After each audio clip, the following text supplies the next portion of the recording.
Alrighty. Good morning, everybody. We're going to get started. I know some of the residents are still coming in. So my name is Megan. I'm one of the chief residents. It's my pleasure to introduce today's Grand Round speaker, Dr. Rachel Miller. After graduating from Harvard for her undergraduate degree and NYU for her medical degree, Dr. Miller completed her internal medicine residency and 3 fellowships, pulmonary, critical care, and allergy and immunology, at Columbia University. She joined the faculty at Mount Sinai at the end of 2019 after a long tenure at Columbia, where she served as Director of Adult Allergy, Director of the Division of Pediatric Allergy, Immunology, and Rheumatology, and Director of the Allergy and Immunology Fellowship. At Mount Sinai, she is Chief of the Division of Clinical Immunology and Professor of Medicine, Interim Chief of the Division of Rheumatology, and a Professor of Environmental Medicine and Climate Science. Dr. Miller also works as the Deputy Editor of the Journal of Allergy and Clinical Immunology, which is the top-cited journal in the field of allergy. Her research concentrates on mechanisms of the onset of asthma and chronic immune-mediated disorders, with over 225 peer-reviewed publications. Her clinical practice is broad and includes a focus on asthma, drug allergy, and secondary immune deficiency. Please join me in welcoming Dr. Miller.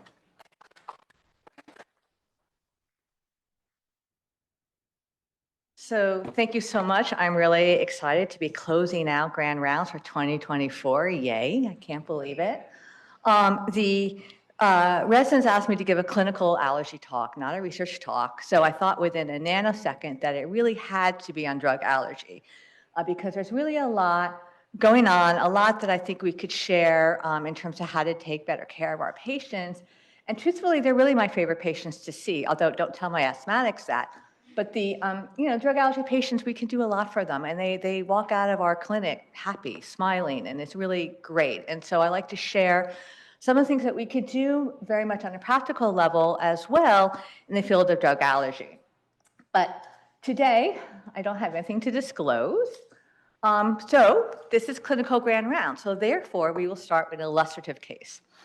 So this is the case that I saw. He's a 55-year-old man who was referred from the Sinai Health System neurosurgeon.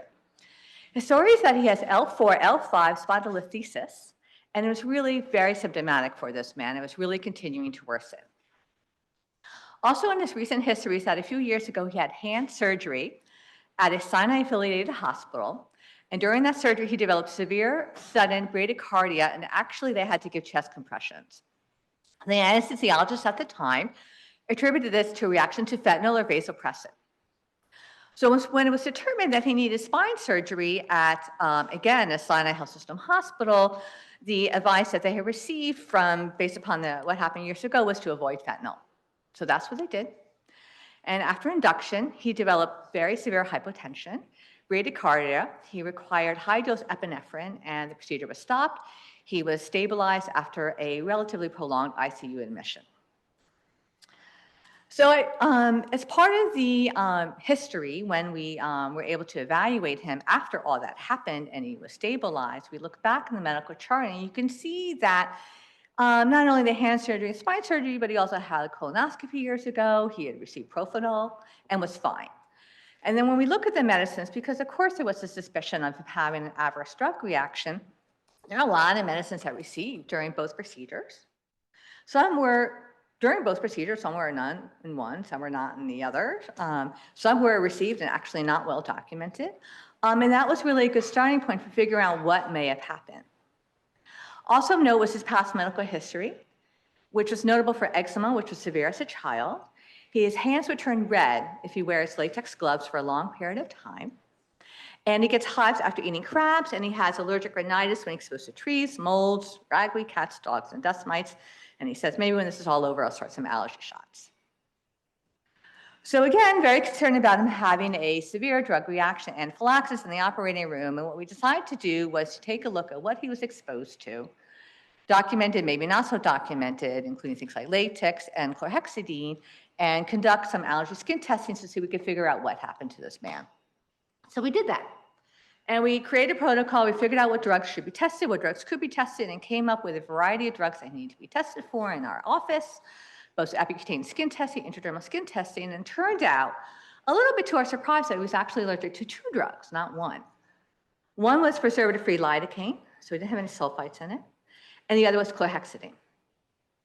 So at that point, our impression was that he had perioperative anaphylaxis to either or both chlorhexidine and lidocaine. So we told the neurosurgeon, do not give him chlorhexidine and or lidocaine at all costs. And that's what they did. He had the surgery, he had a discectomy, he had a laminectomy, and he did great, except for a little CSF leak, which we won't talk about. So, I chose this case because I thought it was illustrative of a couple of main themes that I want to be talking about in this session. I think that the medical team understood, unfortunately a little bit late, but they did come to understand that we had a very serious life-threatening problem for this man in our hospital setting, presumably related to things we were doing for him or to him, and presumably what appeared to be a perioperative anaphylaxis case. But it was kind of thought a little bit too late, right? He had two near fatal events, not just one. And we would have liked after the first event for things to have happened. And there was really not a great recognition earlier in the process that there was a problem here and we had the modalities to diagnose what that may be. And so that's what we'll talk about. So for this talk, I have 4 sections. The first is I want to talk about is why we're talking about drug allergy, why this is really an important public health issue, why we need diagnosis, why we need to treat it, and all those implications and some of the data that are supportive of that. Then I want to talk about drug allergy and what it is. It's actually like all our diseases. There's a lot of heterogeneity in drug allergy. Not all rashes are the same, not all allergic reactions are the same. And we'll talk about how to think about that and how to think about a rash and what the rash is like and what it means and what may be happening on an immunological level and on the clinical level and what the risks may be. For the third section, which hopefully will be fun, we're going to do a little Q&A because I want to go over just some basic facts and statistics I really hope that everybody in medicine will know. I think most of you do, and we'll go over that as well. And then at the end, I'd like to talk about some of the initiatives we have here at Sinai in the area of drug allergy and how we're trying to do better for our patients. So let's start with the more global, why do we care about drug allergy? So it turns out that it is very, very, very difficult to get good quality data on the incidence and prevalence of drug allergy and what's been happening over time. We just don't have it. And the reason we don't have it is because there's so much misclassification. There is so much overdiagnosis of drug allergy and underdiagnosis of drug allergy. There's a lot of, there has been historically disagreement, uncertainty of how you define anaphylaxis. Right? We're now better in that. We now have terms and standardization, but the outcomes that were measured in papers are variable, and so it's very hard to understand. So honestly, the best research paper I could find is here from Hong Kong, and even though we know there are differences across regions, across countries, I think what's been reported in Hong Kong, which is a very good paper, is probably generalizable to some extent across the world. So here we have some data here, right? And so we have in blue, we have the incidence, total incidence, not the incidence rate of drug allergy cases among over 7 million individuals in Hong Kong. Those are the blue bars. The blue line is the cumulative prevalence of drug allergy. And then in orange, it's separated out in terms of beta-lactam drug allergy. So you can see here a couple of patterns. Most notably is that drug allergy is more common among adults and children. The prevalence over ages is increasing, right? So a person who is older, there may be fewer 90-year-olds, but the likelihood of having or the cumulative prevalence is continuing to rise as people get older. You're just more likely to have that event. So those are some of the take-home messages that we have here. And you can see that what's happening with beta-lactam antibiotics is pretty similar to what's happening to drug allergy overall. Here's another slide, and it's really not that new, these data, but honestly, they're the best ones we have in recent years. And this is data from Massachusetts. It's from Partners Healthcare System in Boston area, Harvard-related data. And now we're looking at the increasing number of patients with drug-related anaphylaxis over recent years, although recent is through 2013. So not that recent, but still. And we're looking at 2 different databases in blue. The one in, one in blue and the other in this sort of rusty color is basically allergy-related repository of events, and a subset of what we have with overall patients with drug anaphylaxis, and you can see how parallel they are. But you can clearly see that there's been a trend of increasing number of patients with drug anaphylaxis over recent years, or through 2013 when this was examined. Something we think anecdotally, but again, don't have great data to support, is occurring outside of Boston as well. Okay, here's another way to think about this. So hopefully, most of you were at Grand Rounds last month. So Andrew Albrecht gave a fantastic Department of Medicine Grand Rounds in November. It was titled Diagnostic Improvement from Measurement to Improvement. It was great. And then he showed this slide, and he says, this is one of the most important studies of recent times that I want to show you. And he showed this table. And this is a table of data from over 30,000 randomly selected hospital records. 51 hospitals were in the New York State. Okay, and here he goes, and he shows, he's listing he showed from this paper in New England Journal of Medicine, 1991, led by Dr. Leap et al. Again, that's one of the most important papers of all time. And he showed this paper, and he said, look, here we go, diagnostic mishap, number 2, in terms of the reasons under the non-operative category for adverse events in the hospital setting.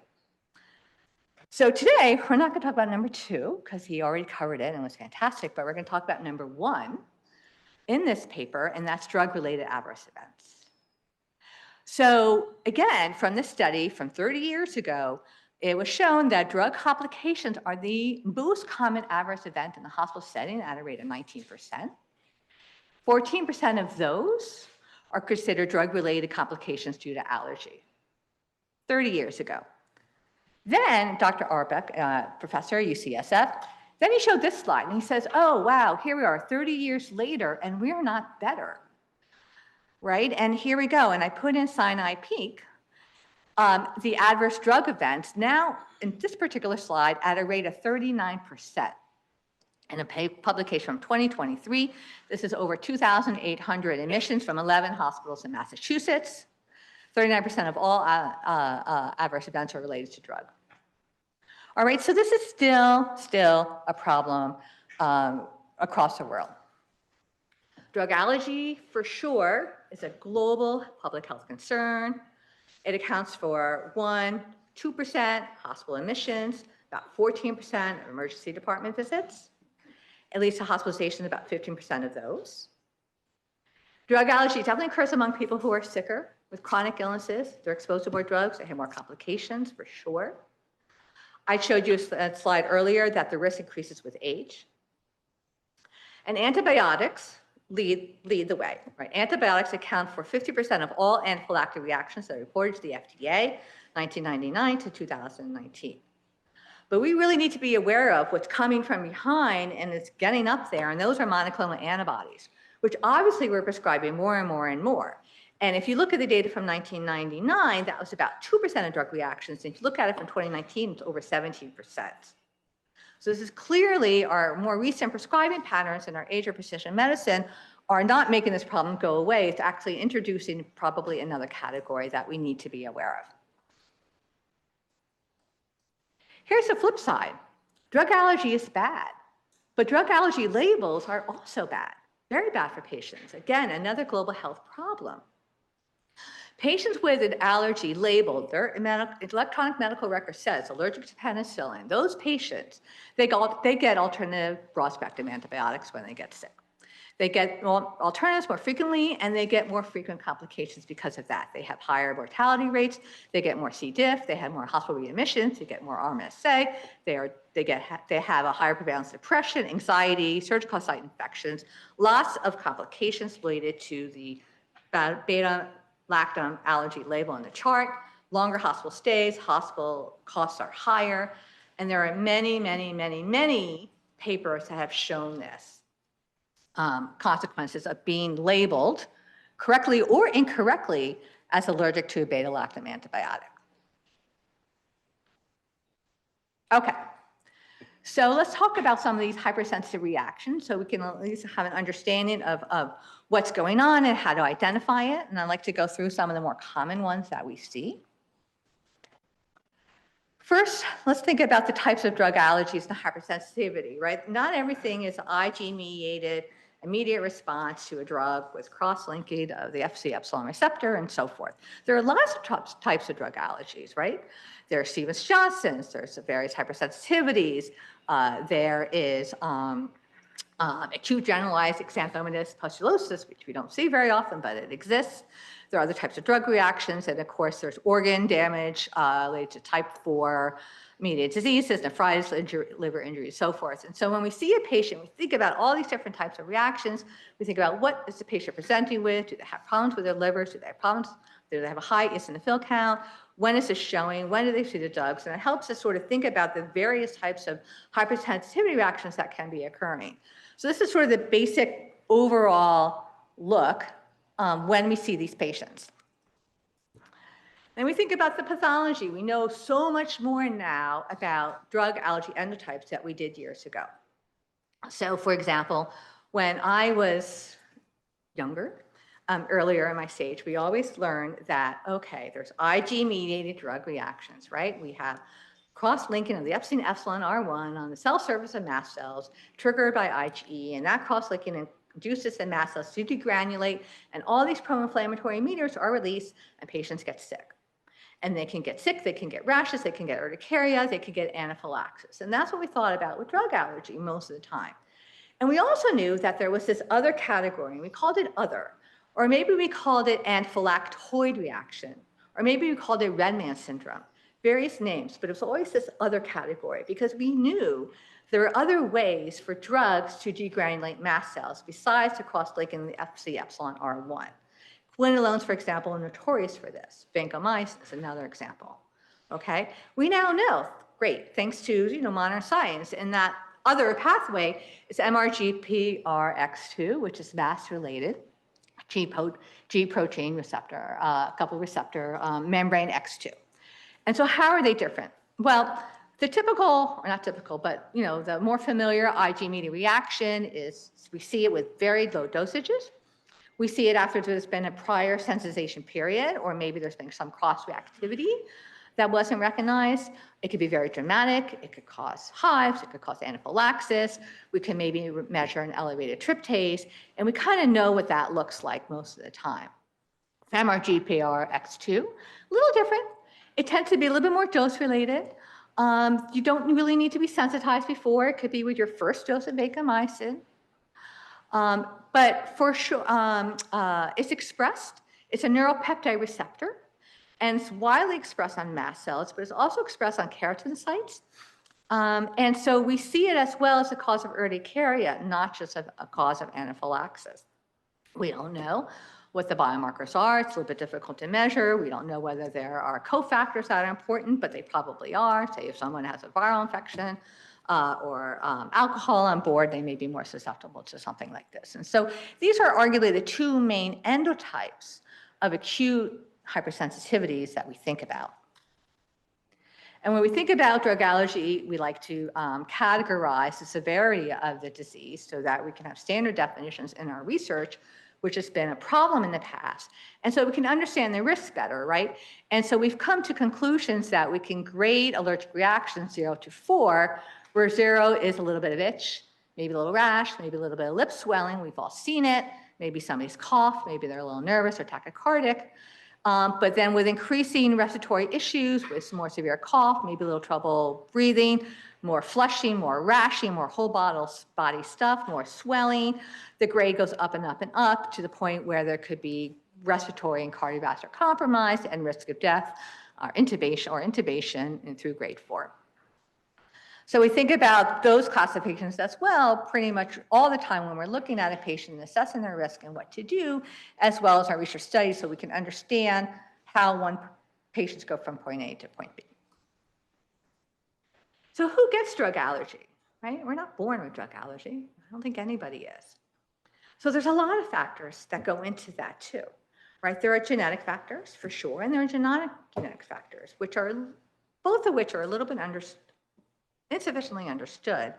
But I think that with our increasing work in pharmacogenetics, we're learning a lot more about genetic factors, particularly single nucleotide polymorphisms, several of which have been associated with clear drug-related reactions. I listed some here. So one is CYP2C9-3, which affects the metabolism of the drug, particularly of phenytoin. Another one that's well described is amino acid substitution, is aspirin at 0.645. And what that does, it affects the amino oxidase. And so what happens is that you have impaired degradation of histamine, you have higher systemic histamine levels, and particularly susceptible maybe to most drugs, but particularly to the ibuprofens and the NSAIDs and having those immediate reactions. Another one we found is actually IL-4 receptor. We think of this in other contexts of allergic disease and asthma, but truthfully, there have been some specific SNPs that have been associated with allergic reactions to beta-lactam antibiotics, and that's been replicated in several cohorts. We also know from HLA typing that there are specific HLA alleles that tend to be indicative of a higher risk or likelihood or a positive predictive value that's higher for a specific drug-related hypersensitivity, usually delayed hypersensitivity. And leading the list would be abicavir. In fact, if you have B5701, the positive predictive value for a reaction is 55%. So at this point, the standard care is such that anybody who's considering prescribing this drug really needs to HLA type their patients. But there are others, right? There are other HLA types that are associated with allopurinol, related to Stevens-Johnson's, and other medicines like dapsone and DRESS. These are the three most common, I think. So I already talked about abicavir, where there's 55% of those carrying HLA B5701 are susceptible to this, a very high number. Vancomycin, which is the most common drug associated with DRESS. DIHH stands for drug-induced hypersensitivity.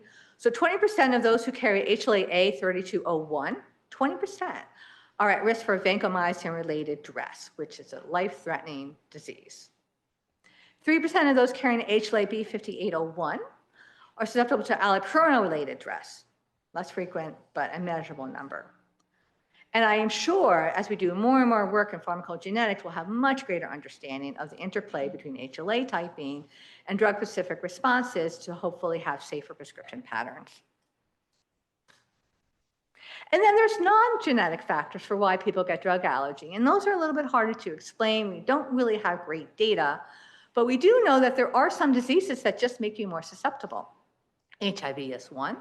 Another virus is EBV, another virus is herpes. If you have those, you're more likely to get DRESS. If you have HIV, you're more likely to have all sorts of drug-related allergic reactions. And if you have cystic fibrosis for reasons that are completely unclear, you're also more likely to have drug reactions. For cystic fibrosis, of course, it could be related to history of being on multiple drugs. It's a little bit unclear, but those are associations that we see. Okay, so let's talk about drug rashes, yay. I have no doubt that everybody in this room and everybody in the Zoom room has seen that, right? Fixed morbilliform drug reaction, macular papular rash. We've all seen it, everyone's seen it, right? Don't need to be a doctor, everyone has seen this, right? We know what this is. It happens within days, less than a week, of exposure to a drug. Usually it's a re-exposure, but there could have been a cross-sensitization that went on that you don't know about. So it could be the first time that you know the drug is prescribed. Usually begins in the trunk, spreads symmetrically. But if a patient's in bed, right, it's going to be in the pressure-related area, and it's going to start in the back. So you got to look at the back. We've all seen it. It's a problem. It makes people very sick. But it's not a risk for anaphylaxis, so we don't think of it in those terms, even though we know there's a lot of pro-inflammatory cytokines and other pro-inflammatory molecules that are upregulated. Second place, urticaria angioedema. I think probably everybody has seen this too. This happens a little differently. This happens quite quickly, within minutes sometimes of exposure to a drug. And here we have more potential for anaphylaxis. There are multiple mechanisms that can get to urticaria or angioedema. It could be Ig mediated or not. It could be bradykinin mediated or related to ACE inhibitor. It could be serum sickness.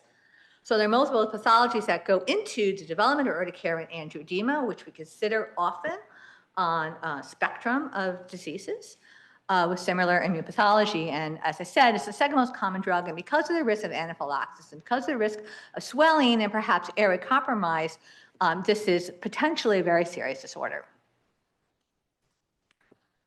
Okay, for the third drug rash, I thought I would do another case. I like cases. So this is a 7 or 8-year-old female. So she had CVID and asthma with chronic exacerbations. So the story goes that 4 weeks ago, she was given doxycycline for ocular rosacea. 3 weeks ago, she thought this was very relevant when she told me her housekeeper did this massive spring clean in the apartment, cleaned everything under the bed. There were no bug bites. It was this big event. 2 weeks ago, she was prescribed ceftonir and prednisone because she had developed bronchitis with an asthma exacerbation. And then 4 days ago, she developed this whole body rash. She was at the point where she was starting to taper the prednisone that she was given for her asthma exacerbation, and she was miserable. So she went to urgent care, and urgent care told her, you are allergic to doxycycline, you are allergic to ceftonir, you may never ever have those antibiotics again, here are more steroids. And so then she came to see me, and she had this rash, right? And fortunately, one of our A+ fellows was in the room and saw the rash before I did, and she said, oh, this looks like, some of you are far away, you can see, right? We see target lesions, right? Target lesions. That's not urticaria, that's not a maculopapular rash. Those are target lesions. That's not her, that's just somebody else that I put there. And so what does that tell us? Well, target lesions tell us this erythema multiforme. In the old days, we called it EM minor, but we don't do that anymore. There's no minor or major. There's just erythema multiforme, and then there's Stevens-Johnson's. That is basically a presentation where you tend to have symmetrical development or demonstration of these target lesions. Patients feel lousy. They have constitutional symptoms. They have involvement of the mucous membranes, but it goes away without intervention. And the other thing that's important to keep in mind is that when you see this, it's not a drug allergy, not at all. Incredibly unlikely. It's most likely to be a precipitated viral infection. So if you think about it, that explains everything that happened to her. She got a bad virus, she gets bronchitis, she gets an asthma exacerbation, and she gets target lesions. That explains everything. We blame it on the virus, like we like to do sometimes. But for her, it was really applicable. And so she's not allergic to ceftonir. She's not allergic to doxycycline, which is really important because she has CVID. We have a very low threshold to give her antibiotics when she's sick. So we had to get that right for her. I want to spend another slide talking about another group of hypersensitive reactions. They're called SCARs, which stands for severe cutaneous adverse reactions. We have 3 or 4, depending on how you categorize them, and I don't have time to go into them too much, but I want to make sure that you have some idea of what they are, with the first one being acute generalized eczematous pustulosis. And it looks like these little acne pimple-like lesions that happens within hours or maybe a couple of days of being exposed to a drug. It's mediated by Th17, it's mediated by neutrophils, it's really ugly, it's really uncomfortable and unusual, but it's something that we see every now and then. And then there's stress, which is very important. It stands for drug-related eosinophilia with systemic symptoms. It's very important because actually patients could be very sick. And in fact, it could be potentially fatal due to what happens at the end organs, whether it's liver or kidney or so forth. But basically, we have upregulation on multiple cytokines, IL-4, IL-5, interferon gamma, IL-13, TNF-alpha. So it's a Th1, Th2 mediated disease, and patients are very sick. And it's tricky because they present weeks after sometimes the exposure to the drug with a rash, with eosinophilia, and maybe some elevated LFTs. And you really need to be on the lookout for that because you need to figure out what happened 3 weeks ago. And for some patients, they were put on 5 different drugs and figure out what to do going forward. Because if you don't address it, there could be serious end organ damage. Although what I mentioned before is that there are some viruses as well that can be associated with stress. So it's not entirely a drug-related reaction. And then there's Stevens-Johnson's and there's TEN. And those are very serious disorders. They are actually life-threatening. There's T-cell mediated death going on. That's mediated through perforin and other effector molecules. And patients are sick. They're feverish. They have constitutional symptoms. And what we see is basically the epidermis is basically detaching. And they become like burn victims or burn patients. And they need to be treated as such. They get sepsis. They can die. It's a very serious disorder. And so we have to have a heightened awareness for when we see this. And basically, if we see any patient who's presenting with a more blistering type lesion, as opposed to, a hive, we think about Stevens-Johnson's and we think about TEN because we need to address that very, very differently. And this is the last reaction I want to talk about, called immunization stress-related response. So this is something that we have seen most commonly in association with vaccination. And I think as many as you know, this is something that we suspect we've been seeing with the COVID-19 vaccine. So flash back a few years when we were necessarily pushing the COVID-19 vaccine, what we had were a lot of patients who had some sort of anaphylactic-like event after administration of the first vaccine. So, and it was unclear what was going on. Was this anaphylaxis? Was this something else? And so the NIH did a study, and they just published the data just a few months ago. And patients were eligible if they had an anaphylactic type reaction to the COVID-19 vaccine. And I think we all know that some of those reactions were a little bit atypical in the presentation, or timeline and things like that. But those patients were eligible, and they were eligible to come to the NIH and participate in this study. And for the study, the second COVID-19 vaccine was administered at the NIH. And prior to that and following that, there was a lot of immunophenotyping going on, and a lot of inflammatory mediators measured. And the COVID vaccine was administered in a randomized placebo-controlled trial methodology. And the results show that when you compare patients who received the COVID-19 vaccine, so patients who previously reacted to the first vaccine, you give them the second vaccine at the NIH, and you compare those patients to the other NIH patients who got placebo, and you look at the levels of pro-inflammatory mediators, whether it's histamine, or leukotrienes, or some of the others of concern, the findings were that there was no difference. There's no difference placebo versus vaccine. There's no difference before vaccine and after vaccine. It was pretty much the same on average. And the level of the histamine and other pro-inflammatory mediators were not higher among those who developed symptoms of a reaction to the vaccine. Secondarily, what was found is that there were differences in scores related to pre-dose anxiety, as well as paresthesias. And so the interpretation from these findings is that in many of these examples, what we're looking at is what's called this ISRR, standing for immunization stress-related response, and as an explanation for many patients, most patients who might have reacted to COVID-19 vaccine. Okay, let's move on. So let's talk about some common facts that I really would like to go over as they relate to drug allergy. But before I do that, I want to talk about probably the most important discovery of modern medicine, the discovery of penicillin, right? And I would encourage anybody who has a little bit of extra time over the holidays to go look up this PBS special. It's really great, which talks about the story, but I will tell you briefly because I like this stuff. And so in 1928, Alexander Fleming, he was a bacteriologist, and he worked at St. Mary's Hospital in London. And apparently he wasn't a particularly neat guy. But that's what he did, and he grew his cultures of staff and so forth. And then he went off on vacation to Scotland. And then he came back, I don't know, a week later or whatever it was, and he looked at his petri dishes of the Staph aureus, and he noticed that they were contaminated with mold, and specifically with Penicillium notatum. All right, and then he looked under the microscope at the dishes, and he saw that where there was contamination with Penicillium notatum, there was inhibition of the growth of the Staph aureus. So he thought, interesting, right? Maybe the Penicillium mold inhibited bacteria growth. Maybe Penicillium mold can be used in a therapeutic capacity to inhibit bacterial infections. Amazing, right? It took 14 years to go from that discovery to administration of penicillin to a civilian in Connecticut, a young woman who was dying of sepsis after a miscarriage.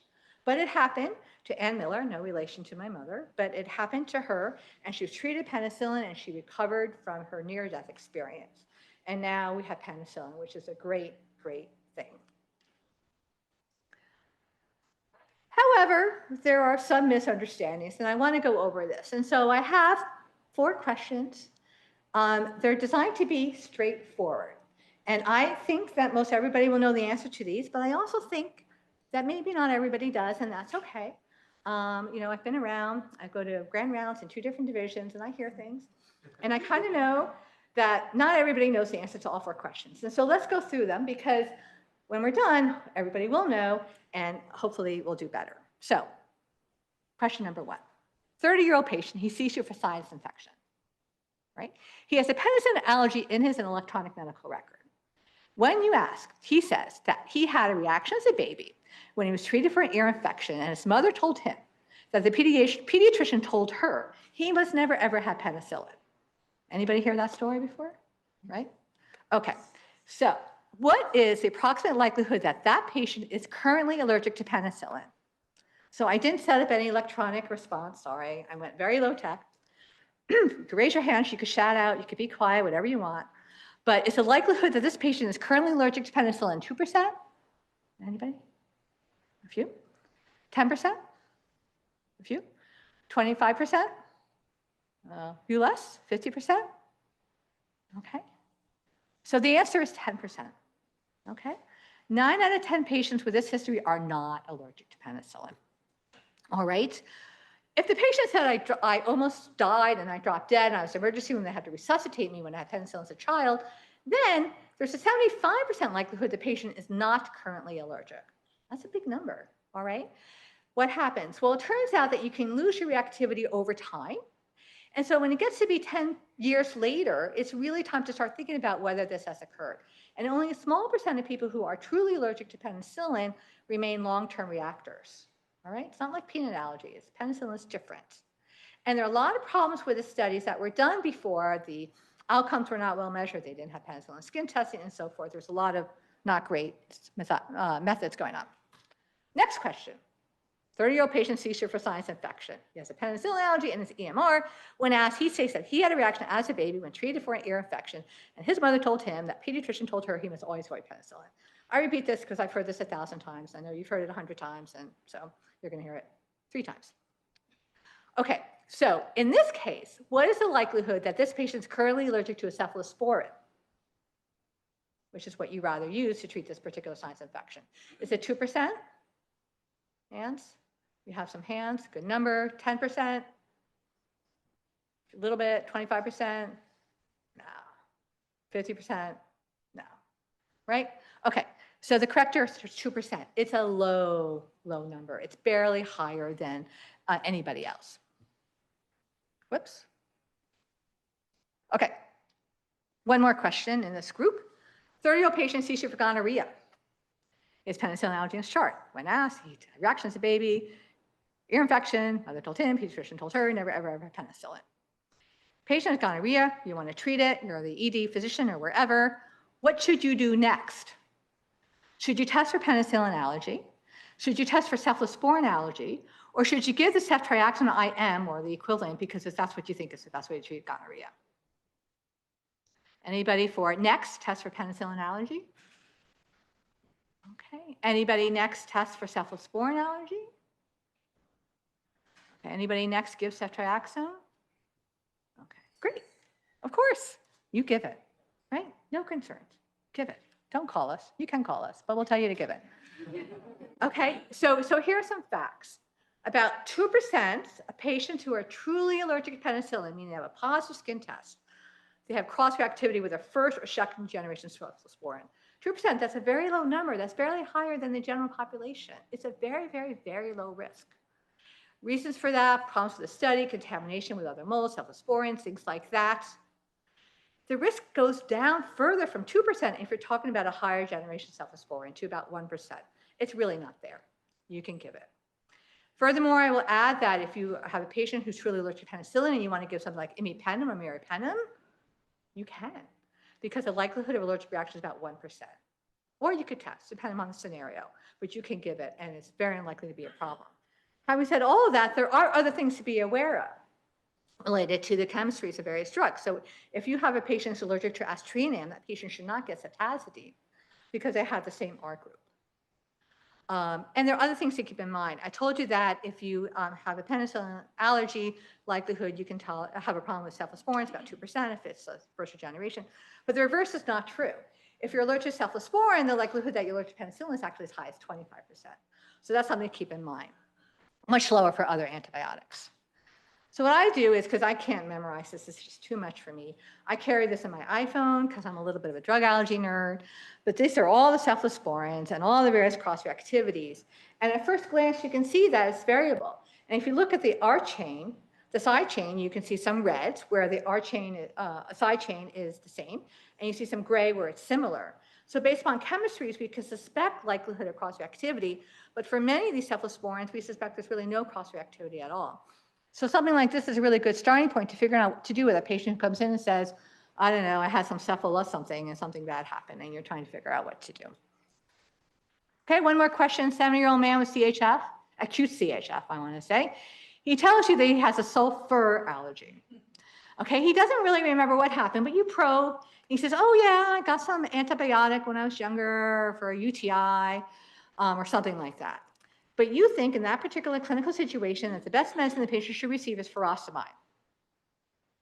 But you recall it has sulfur in it.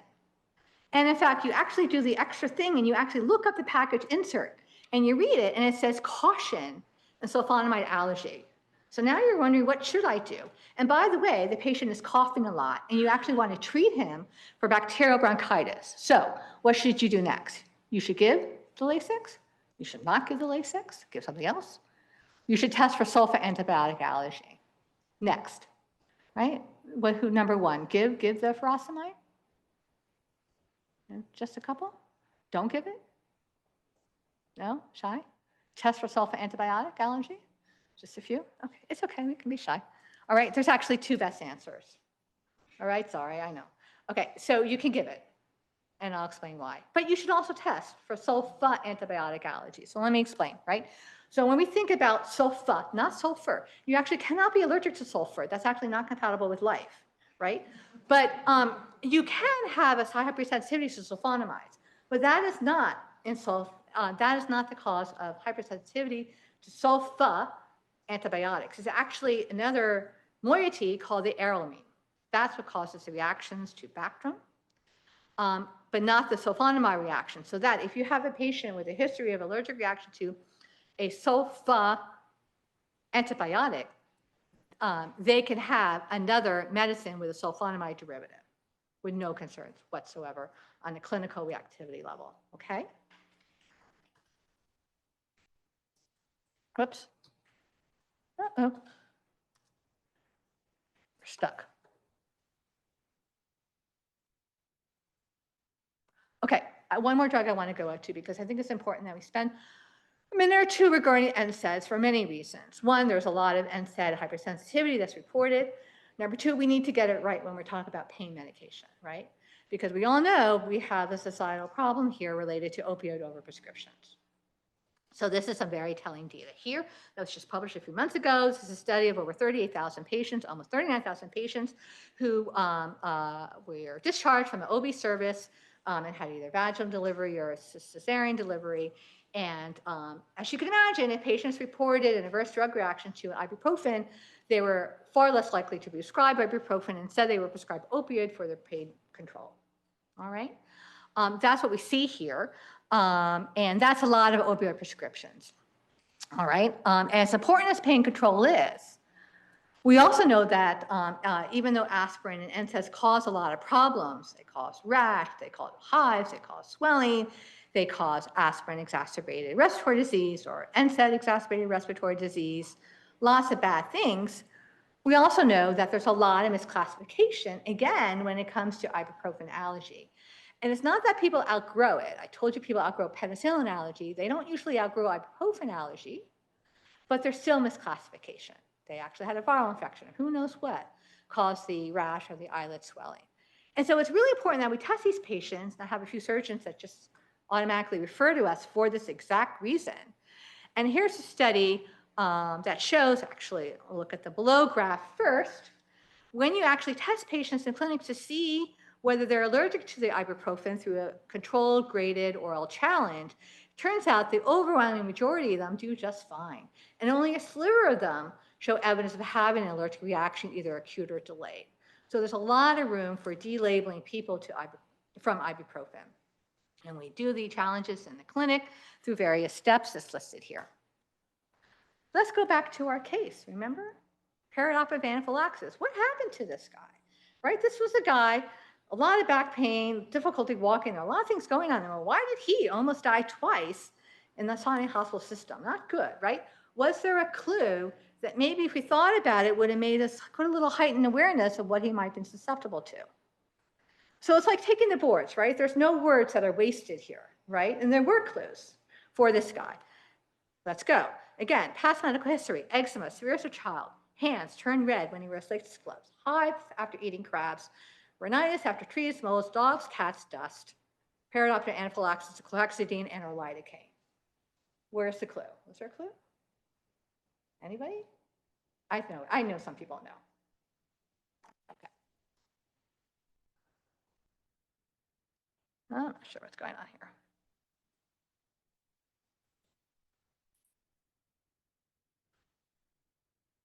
Eczema. Severe eczema. What do kids with severe eczema sometimes get? Chlorhexidine baths, okay? In fact, that is now an established risk factor for perioperative anaphylaxis. Chlorhexidine, we use it all the time, right? All the time. Something to really be thinking about. There are other risk factors for perioperative anaphylaxis, of course, reactions to drugs in the past, latex fruit syndrome, which I imagine a lot of you know, right? People who pass out after eating a banana or avocado, they have latex allergy. There's a syndrome called systemic mastocytosis, which we don't have time about, but those people are at risk for anaphylaxis. Another very interesting disorder called HAD, or hereditary alpha-tryptosemia, also at risk, and people with severe eczema. In fact, this is now something that the FDA has issued a communication about in 2017 as a rare but serious allergic reaction is reported with the wide use of chlorhexidine.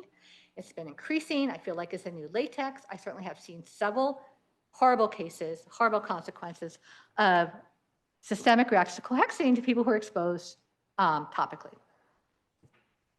Okay? Then when we think about perioperative anaphylaxis, it's not exactly the same in terms of the way it looks as other anaphylaxis. And I want to point that out as well. And think about our case. Our guy, he just presented with cardiovascular collapse, right? Bradycardic chest compressions. There was no rash. There was no wheezing, right? He didn't desat or any of that. No swelling. There wasn't any of that. Didn't exist, or they didn't see it below the draping. But he just presented with, he tanked twice. All right, and you can see that in the operating room. It's a little different. You don't need to have a rash or erythema. You can present with cardiovascular collapse, and our anesthesiologists know this, I think. But something to think about, that is not required. Usually for out of the operating room, there is some sort of cutaneous manifestation, but it's also not required for anaphylaxis. So when we go back and we think about perioperative anaphylaxis, we evaluate the case, so we have protocols, ways to think about which drug to test, and we go ahead and do that, and there's just lots of information here, but I'll just skip through it, but it gives you an idea of how we approach this. Okay, so I'm just going to wrap up briefly with a few slides of what we're doing at Sinai in the area of drug allergy. As I mentioned, we really have increased our volume, standardized our protocols for examining perioperative anaphylaxis. Everybody's evaluated for latex, everybody's evaluated for chlorhexidine, everybody's evaluated for local anesthetics, as well as what's happening in the OR, as well as cefazolin and some other things. We're doing a lot of work now on penicillin delabeling, and this work has been led by one of our former fellows, Kara Harada, as well as Mary Grace Pager from pediatrics and Sharada Agrawal from our division in medicine, who survey patients who come to our clinic with penicillin allergy in the EMR, and you ask them about this, and then you say, do you know there's such a thing as penicillin skin toxicity? And half the patients say, I have no idea what you're talking about. And then they try to look at who those people are so we could learn to recognize them better. And there really wasn't anything that was telling related to healthcare exposure or income or socioeconomic. It's just a lot of people that are just unaware that this is something that's readily available. Come on. We have diagnostic tools that we can use to risk stratify people for penicillin allergy. One of the most prominent ones is called PenFast. We can take patients and we can score them. We can give 5 different scores, and if they're less than 3, studies show that they had less than a 4% likelihood of having a positive test of penicillin. They could go straight to challenge. They could go straight to penicillin. They're incredibly low risk. If the score is greater than 3, then they should go straight to testing, probably starting with a skin test, maybe starting with a greater oral challenge. And only 25% of those had a positive test. So it's a lot we can do. And Eugene Chu from our group is actually leading the way on this with some quality improvement projects, trying to implement the PenFast scoring diagnostic tool in our inpatient, our outpatient services, so we can risk stratify people quicker, more efficiently, and clear them for penicillin so they have less complications of that. And we're doing that at Union Square as well, led by Samhee Ma. She's working with nurse practitioner there. We're looking for patients who have a penicillin allergy in their chart, screening them, getting them over to the office and penicillin testing them, sending out an epic blast to the resident clinic for anybody with that in their chart and referring them to the allergy clinic there so they can be evaluated truly for penicillin allergy. They're told that there's a 9 out of 10 chance that they're not allergic anymore, and they hopefully come and get delabeled. We're running out of time, so I'm going to just briefly say that we like to treat drug allergy, so we treat it by avoiding, or treat it by properly diagnosing people and labeling people. But if we have to give a drug, we actually have ways to do that, and we could desensitize patients to drugs if we really, really, really need to. But it depends upon the type of reaction they have. So this works for IgE-mediated reactions and some delayed reactions. It works for cytokine release-mediated reactions where there's a lot of IL-6, TNF, and IL-1 receptor going on. And what it does is by delivering dosages in a certain graded way, you can induce a temporary state of clinical tolerance to that specific drug. And in fact, if you skin test them, they become skin test negative for a period of time, not forever, while they're exposed to low levels of that drug. Because the mast cells are inhibited from degranulating. The guy gave me this. But you can't do it for all hypertensive reactions. You can't do it for scars. Can't do serum sickness. It will not be the body kind of, mechanistically, we don't know a lot, but we do know that the Tregs are involved. They're expanded. They're releasing IL-35, releasing IL-10 it's going to be to strong, induce but not this to the point that's going to give me immunological tolerance. And you're coughing, right? A little bit of data, not a Okay. lot. There's some IgG blocking antibodies, but in the end, Right. we have depressed mast cells and less trigger-happy, and basophils too, that can be very effective. We have a lot of protocols. We may do it in the ICU. We may do it outpatient. Depending upon the reaction, depending upon the drug, depending upon what we know about the safety of the procedure and the comorbidities, we can do I would lots of stop ways. it. And I would this is stop one of the it. more complicated ways that we something do that's in the strong, ICU. It's called 12-step. but at the Already same sounds time, that's not intimidating. going to be like But killer. it's 3 different bags of different concentrations that are drain it delivered without at different energy. rates Yeah. over time. Right. In this case, Icahn would it's just 500 take it at milligrams night of and take amoxicillin, like a and Robitussin 175 minutes later, the DM, patient is desensitized Okay. and can be treated. So Robitussin And sometimes DM that's along necessary, with and we're this? happy to do No, that. I would stop that Oh, we one. stop this. So that's Okay. it. So To Robitussin, I conclude, just take it at and nighttime. I just want to And remind then- and everybody that's- that Yeah, there's a because lot of risks your and body's adverse gonna events clear it associated with soon. drugs. Right. You know what I mean? As well So as just needs time to associated heal. with It's not being gonna labeled make my with a body drug allergy. So both are no. problems, So this thing is, but they're both right, this is problems like that we it can knocks your address body better, A and we little have the bit, tools to do that and very much so. people have different reactions to And it. as said in All right, 19, and or then written yeah, in let me know. 1991 in New England Try Journal of on the Medicine, Robitussin. preventing medical injury and then requires DM, attention DM. to systemic Yeah, and then if causes and the there's consequences of if the errors. cough continues, And I so can that think still about giving you holds true something else. today. Yeah, because But we've had advances in biology. Yeah. I think the most prominent one During for the day, I don't allergy is Yeah. identification So, of MRG. PR, Okay, but they did an X-ray or no? protein-related Yeah, neuropeptide okay, all right. receptor as a cause of non-IgE non-IgE-mediated drug reactions, anaphylaxis, and caries. They learned a lot, but there's so much that we don't know with phenotypes and especially endotypes. And there's so much more than we need to do regarding the implementation of better ways to treat patients with drug allergies and drug allergies labels. Because if we can do that, as summarized very nicely in an article that Masha Steshel from our group co-wrote, if we can do that and really identify people properly and diagnose them accurately, we can really release them of a lot of burdens that patients carry with their drug allergy labels, and they can do just so much better. It gets much better treatment. So I'm going to stop there, and thank you very much. Happy holidays.